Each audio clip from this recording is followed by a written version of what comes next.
Donc je suis arrivée en 1971 à Aurillac, venant de Clermont avec ma petite famille.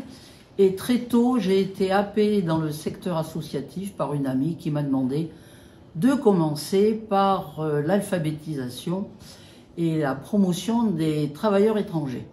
Donc j'ai commencé, je me suis lancée avec une dizaine de bénévoles. Ça s'est étendu au soutien scolaire des enfants quand ils sortaient de l'école primaire. Ça s'est complété par également l'alphabétisation des femmes étrangères. En même temps, ou presque, on m'a demandé d'être assesseur au tribunal pour enfants.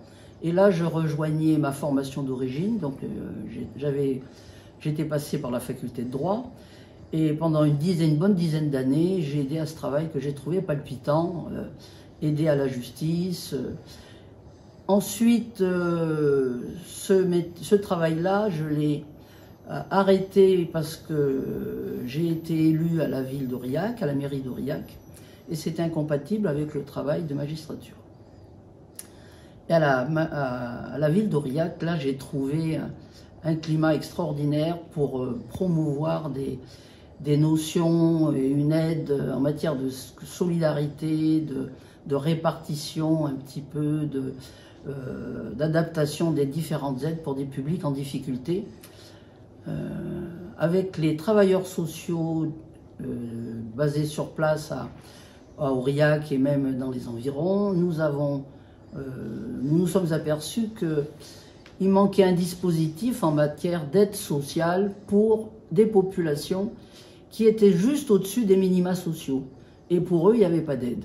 Et on attendait qu'ils glissent lentement et sûrement vers une situation encore plus précaire pour pouvoir leur venir en aide et proposer des secours divers. Donc, avec 2 ans de tractation, de discussion, une aide sans faille à l'époque de mes collègues de la ville d'Aurillac, des administratifs du CCAS qui ont parfaitement joué le jeu, on a mis en place l'épicerie sociale. Et depuis 20 ans, plus de 20 ans, cette épicerie remplit parfaitement son office, avec un succès de 80% pour sortir des gens d'une situation momentanément très difficile.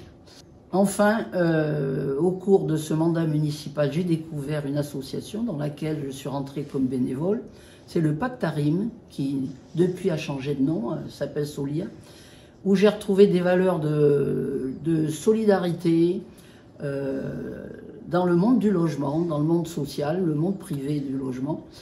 Et j'y suis encore, après avoir été présidente, j'y suis encore où je donne un petit coup de main sur les questions de ressources humaines. Tout ceci pour dire que depuis le début, j'ai su, du fait de ma situation familiale, maman était assistante sociale chez Michelin et se décarcassait pour trouver des solutions à des problèmes inextricables, où les gens ne peuvent pas compter sur le hasard ou leur entourage pour pouvoir s'en sortir. Et je savais très bien qu'il fallait donner de son temps pour pouvoir aider les autres et redonner une chance véritable avec de l'accompagnement et beaucoup de bienveillance aussi pour une partie de ces publics qui sont en difficulté. Et c'est comme ça que je suis tombée dans le monde associatif et que j'y suis encore pour quelque temps.